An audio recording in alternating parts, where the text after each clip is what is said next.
Di video kali ini, gue akan bahas ya, konsep yang gue sering bahas. Sebenarnya gue bahas ini di podcastnya Deddy Corbuzier. Gue juga kemarin keinget untuk bikin video ini karena gue bahas di podcastnya Richard Lee. Jadi ini adalah 4 leverage utama untuk menjadi kaya. Di sini gue akan outline sesuai dengan pemahaman gue. Karena gue percaya begitu gue pertama kali dengar 4 konsep ini benar-benar ngerubah kehidupan gue. Dan gue harap ini juga bisa ngerubah kehidupan kalian. Konsep ini sebenarnya gue pinjam dari salah satu investor legendaris favorit gue, yaitu Naval Ravikant. Dia adalah mantan CEO dari AngelList. Itu site di mana lu bisa angel invest di banyak startup. Dan dia juga adalah investor awal di dunia cryptocurrency. Konsepnya gue pinjam dari beliau, tapi gue akan tambahin beberapa pemahaman gue tentang konsepnya. Archimedes punya quote ya, "Give me a lever long enough dan gue akan gerakin dunia." Maksudnya apa? Di hidup ini kita harus ngerti konsep paling powerful ya di hidupan manusia adalah leverage. Kalau kita ngerti cara pakai leverage dan 4 spesifik leverage ini, gue yakin hidup kalian akan berubah. Konsep dari leverage ini sendiri adalah menurut gue pribadi pemisah dari orang miskin dan juga orang kaya. Orang miskin tuh nggak ngerti konsep leverage, orang kaya ngerti. Orang selalu bilang ya, kalau kalian mau sukses adalah kalian kerja keras. Ini gue selalu ngomong di banyak video gue. Ya, lu kerja keras, lu kerja yang disiplin. Ya. Tapi pertanyaannya, apakah banyak profesi yang tidak kerja keras? Ini gue akan kasih contoh ya. Misalnya tukang sapu, dia kerja keras banget. Tapi dia gunain waktunya sendiri, ya, lakuin skill yang dia bisa lakuin. Apakah bisa jadi kaya? Susah. Ya. Apakah dia nggak kerja keras? Nggak juga. Dia kerja sangat keras. Di sini gue akan contohin lagi pakai tukang cuci baju. Tukang cuci baju itu kerja keras banget. Dia kerja dari pagi sampai malam. Tapi kenapa tukang cuci baju itu nggak bisa kaya? Sedangkan yang bikin laundry-nya, itu uangnya berbeda dengan tukang yang cuci baju. Karena yang bikin laundry yang ngerti tentang konsep dari leverage ini. Nah, Naval itu outline 4 ya leverage yang menurut dia paling utama. Yang pertama adalah leverage waktu orang. Yang kedua adalah leverage uang orang. Yang ketiga adalah leverage di media. Dan 4 adalah leverage di codingan. Gue akan bahas 4-nya secara spesifik. Waktu orang. Apa sih maksudnya kita bisa meleverage waktu orang? Kayak tadi kan gue kasih contoh ya. Ada orang yang tukang cuci baju, ada orang yang punya laundry-nya. Orang yang cuci baju itu bekerja untuk orang yang laundry-nya. Orang laundry-nya kasih gaji ke orang yang tukang cuci baju untuk ngerjain kerjaan yang dia nggak mau. Ini konsep paling lama dalam sejarah manusia. Ini udah terjadi lama sebenarnya dari zaman kerajaan. Di mana zaman dulu kerajaan itu pakai perbudakan untuk memaksimalkan leverage manusia ini. Sekarang sistemnya adalah dengan mempekerjakan orang dengan memberikan gaji yang layak. Tentu aja zaman sekarang kita nggak bisa lakuin yang namanya sistem perbudakan. Sebenarnya sama seperti karyawan zaman sekarang. Kalian menukar waktu kalian untuk uang. Ya, jadi waktu kalian, expertise kalian, skill dan tenaga kalian tukar untuk mendapatkan uang. Intinya adalah kalian menukar output produktivitas kalian untuk uang. Ini gue kasih contoh di sini. Jadi ini kan kemarin gue bikin ide, ya udah gue akan bikin syuting set di ruang tamu apartemen gue biar sedikit lebih beda. Tapi gue nggak akan pernah punya waktu untuk ngedit videonya, untuk nge-setup lighting di sini, untuk nge-setup kamera. Jadi yang gue lakukan adalah gue mau pekerjakan seorang editor dan videographer. Itu adalah leverage yang pertama. Gue manfaatin leverage yang pertama, yaitu waktu orang. Gue nggak punya waktu untuk edit, karena gue tahu waktu gue itu lebih berharga. Ya. Edit itu bisa lama 6 jam sampai misalnya 9 jam. Gue nggak punya waktu 6 sampai 9 jam untuk di depan komputer. 6 sampai 9 jam gue lebih baik gue alokasikan di tempat yang lain. Nah ini konsep lagi dari Naval. Kalau lu mau jadi orang kaya, yang lu jaga adalah waktu lu, bukan uang lu. Gue ulangi sekali lagi. Kalau lu mau jadi orang kaya, yang lu jaga adalah waktu lu, bukan uang lu. Lu akan mengerti ini nanti di level yang lebih tinggi. Kenapa? Karena di saat lu menjaga waktu lu, uang itu gampang ya. Uang itu banyak banget di mana-mana. Sedangkan waktu kita semua sama. Lu mau tukang beca sampai direktur keuangan, itu sama waktunya 24 jam. Jadi yang lu jaga adalah waktu lu. Nah gimana caranya? Lu mendelegasi, ya. Lu belajar leadership, lu belajar bikin tim, lu punya karyawan, lu punya sistem yang bisa kerja untuk lu. Bisa nanti ya. Kalian ini video ini mungkin di-up di saat gue udah lagi jalan-jalan di Eropa. Tapi artinya apa? Gue udah pernah melakukan ini ya. Bahkan yang ngedit bukan gue, yang ngupload itu bukan gue. Tapi kalian bisa menikmati videonya. Itu adalah leverage yang gue pakai yang pertama, yaitu leverage dari waktu orang. Kita lihat contoh perusahaan besar ya. Kita contoh seperti Microsoft. Apakah Bill Gates itu dia melakukan day-to-day operationnya semua? Masih coding untuk bikin software? Jawabannya enggak. Dia udah super high level. Dan dia punya direksi dan punya komisaris ya. Dia punya board of directors yang udah memang kompeten. Mereka udah tahu, oke, ini Microsoft kesini, kita akan lihat nih, oh ini OpenAI kayaknya bisa digabung sama Bing. Kita akuisisi, kita ambil, kita masukin. Bahkan dia udah nggak masuk di dalam decision makingnya sebagai pemegang saham. Itu udah level leverage tertinggi. Dia udah punya tuh semua waktu-waktu orang itu ya. Sampai ke paling bawah. Sampai Microsoft kalau butuh telepon CS pun udah lengkap. Ya, jadi itu leverage pertama yaitu waktu orang. Nah, di sini gue mau kasih konsep yang kedua yaitu leverage dari uang orang. Banyak banget dari teman-teman di sini yang mungkin lihat konten gue dan bilang, "Oh, gue nggak punya modal bang untuk bikin bisnis. Oh, gue nggak punya modal untuk ini, gue nggak punya modal untuk itu." Kalian harus tahu uang itu sangat amat banyak di dunia ini. Dan uang itu nggak akan habis. Karena seperti kita tahu, uang itu dicetak dari angin oleh Federal Reserve. Jadi kalau kalian nggak ngerti sistemnya, uang itu sebenarnya banyak banget. Tinggal gimana caranya kalian bisa manfaatin uangnya orang. Kalau kalian masih ngomong, mau bikin bisnis tapi nggak punya modal atau nggak ada yang modalin, kalian belum ngerti konsep leverage yang kedua, yaitu gimana caranya kita bisa meleverage uang orang. Ini gue akan kasih penjelasan simpel ya. Buat kalian yang memang ngerti investasi saham secara basic, kalian tahu perusahaan itu kenapa menerbitkan saham. Karena in order untuk melakukan capital raise atau perusahaan itu mau ngambil modal, ya ada dua caranya. Dia terbitkan hutang atau dia terbitkan saham, ya. Sebagian kecil dari bisnisnya dia jual. Jadi itu caranya. Mainly ada dua caranya, yaitu kita bisa berhutang atau kita melepas equity yang kita punya. Jadi that's why Naval selalu bilang, kalau kalian mau jadi kaya, kalian harus punya a piece of a business. Kalian harus own equity. Karena itulah yang nantinya bisa bikin kalian jadi kaya. Kalian cari Forbes Indonesia, ya top 50 itu semua punya hampir perusahaan TBK. Ya ada beberapa yang private. Tapi rata-rata semuanya punya perusahaan terbuka yang dilisted di Bursa Efek Indonesia. Karena mereka punya bisnis mereka. Mereka bikin saham. Mereka own a piece of their equity. Ini gue akan kasih contoh ya. Misalnya kita mau bikin stand jus jeruk. Gue ngomong asal karena gue suka jus jeruk. Let's say untuk bikin sebuah stand jus jeruk yang proper, kita butuh modal misalnya 40 juta. Nah, kita nggak punya uang sama sekali. Tapi gue yakin nih jus jeruk gue tuh beda. Konsepnya beda dan gue bisa marketing ini dengan TikTok dan cara yang lain. Ya. Jadi caranya gimana? Gue akan melakukan yang namanya fundraise. Ya, gue cari seorang investor. Carinya di mana? Banyak. Kalian bisa cari di mana-mana. Karena banyak banget orang punya uang nih, nggak punya waktu. Dia mau uangnya berkembang. Dia mau invest di bisnis. Dia mau invest di bisnis private, di bisnis yang menjanjikan. Jangan bilang, oh bang, tapi nggak ada yang mau invest di stand jeruk gue. Ini contoh aja. Lu bisa pakai bisnis apapun. Misalnya lu butuh modal 40 juta untuk mulai jualan.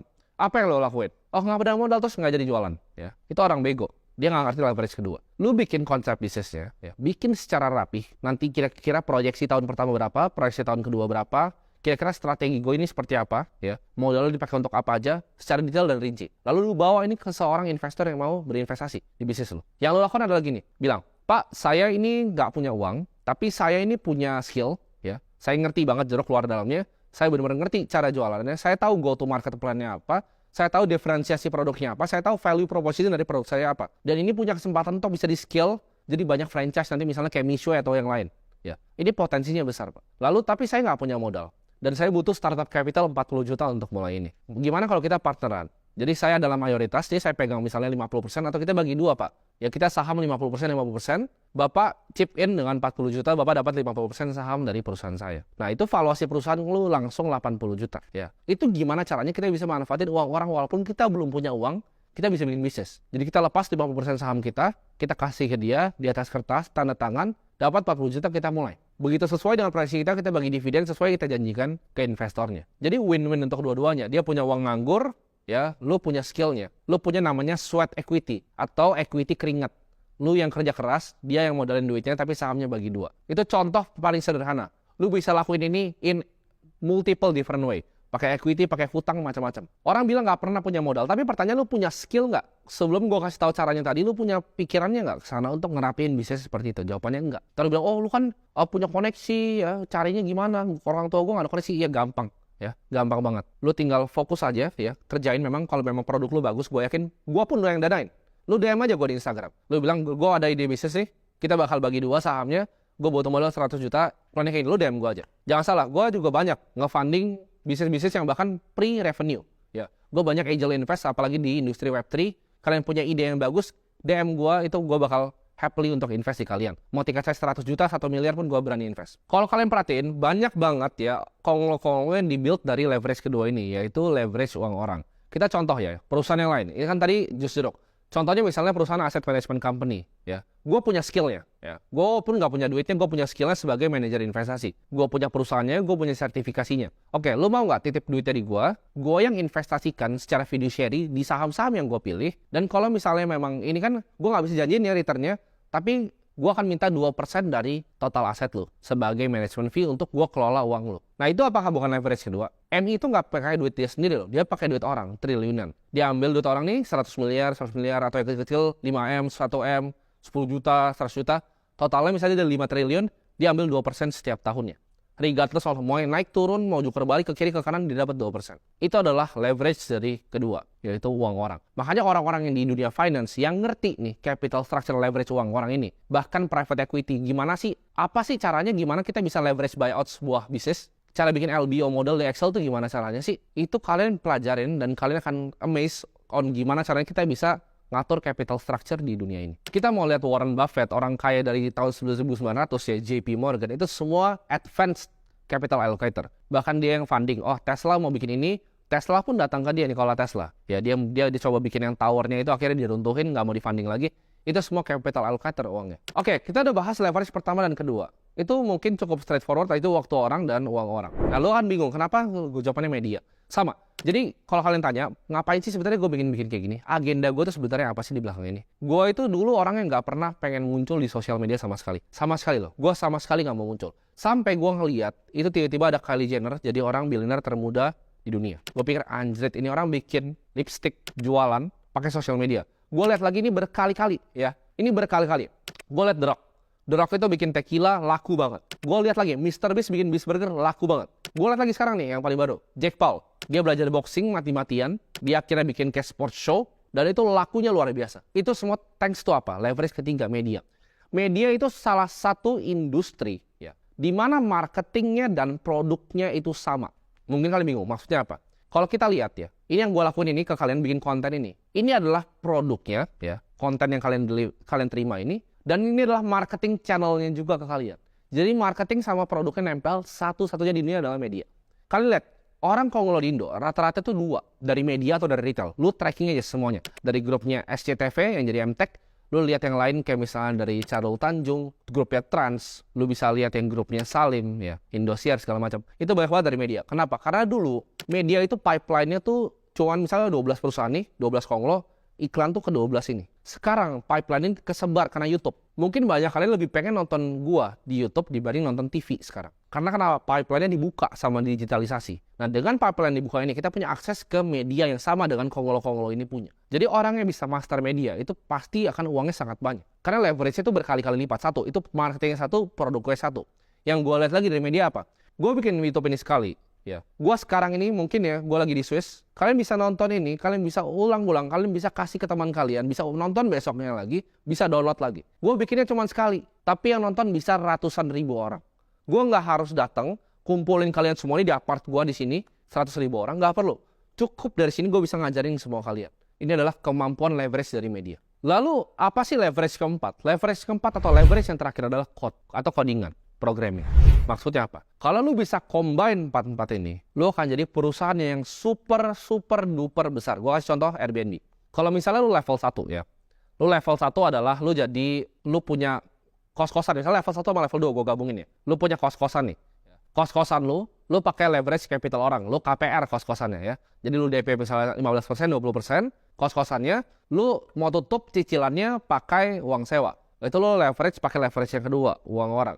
Lu juga punya property manager ya, jadi yang datang untuk check-in, lu sewa, mereka nggak rusakin barang, bener-benerin. Ada 1 atau 2 orang, itu pakai waktu orang. Lu pakai leverage 1 dan 2. Tapi kita lihat orang yang bisa dapat 4-4 ya. 1, dia punya waktu orang, dia punya uang orang, dia punya media, dia punya codingan, yaitu Airbnb. Airbnb itu nggak punya satupun rumah orang. Dia pertama fundraise, capitalnya pakai uang investor, dari angel round, pre-seed, series A, B, C, D, E, sampai di akhirnya IPO. IPO pun ngambil uang dari publik, itu uang orang semua. Karyawannya berapa ratus, berapa ribu bahkan. Dia pakai waktu orang banyak banget remotely ya. Dia pakai uang orang untuk fundraise, dia pakai waktu orang. Dia pakai apa lagi? Dia pakai media. Orang ngomongin terus. Bahkan medianya udah bukan medianya dia udah 1 step di atas. Orang yang ngomongin produknya ke orang-orang lain. Oh, gue kemarin ke Jepang biar murah pakai Airbnb. Oh, gue kemarin ke Bali film biar murah pakai Airbnb. Orang bahkan ngomongin tentang produknya dia. Dan keempat, dia punya codingan. Dengan dia naik ke level ke atas ke aplikasi, punya piramida lengkap. Yang dilakukan ada apa? Dia nggak punya semuanya.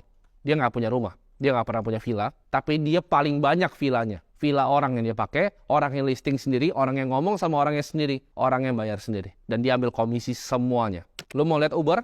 Lu mau lihat Gojek? Gojek itu nggak punya loh. Nggak punya motor, kecuali ya sekarang ada beberapa lah dia kasih. Cuman dia dulu nggak punya motor, Gojek. Uber itu nggak punya mobil. Grab itu nggak punya mobil loh. Itu mobilnya orang. Cukup apa? Codingan aplikasi, punya medianya sendiri, punya waktu orang, karyawan, punya uang orang dari investor. Jadi kalian ngerti kan? Konsepnya kalian ngerti 4 ini. Jadi yang gue lakukan dalam sebuah bisnis, ya at least kalau nggak dapat 4 ya dapat 3 lah. 3 ini gue lakukan. Bahkan sebenarnya 1 atau 2. Ya, lu gabung 2 aja, asset management sampai sekarang cuma 2. Tapi kalian perhatiin, mereka udah mulai ekspansi leverage aset management ya. Yang tadi gue bilang bisnisnya cuma 2% management fee. Sekarang mereka banyak yang bikin podcast. Mungkin kalian tahu siapa yang gue ngomongin. Mereka mulai bikin podcast. Ngapain? Pertanyaannya, ya kan? Kan duitnya udah banyak. udah 40 triliun. Kenapa harus perlu media? Ngapain bikin podcast? Karena mereka mau pakai leverage yang ketiga. Ngapain bikin aplikasi sendiri? Kenapa nggak lempar di Upwork aja semua? Mereka mau dapat yang codingannya juga. Jadi semua orang kaya, semua konglo di Indo tahu gamenya dalam 4 ini. Ya, manfaatin waktu orang, manfaatin uang orang, manfaatin media, dan manfaatin codingan. Lu master 4 leverage ini. Gue yakin setelah nonton video ini lu bisa kuasain dunia. Semoga bermanfaat videonya untuk kalian semua.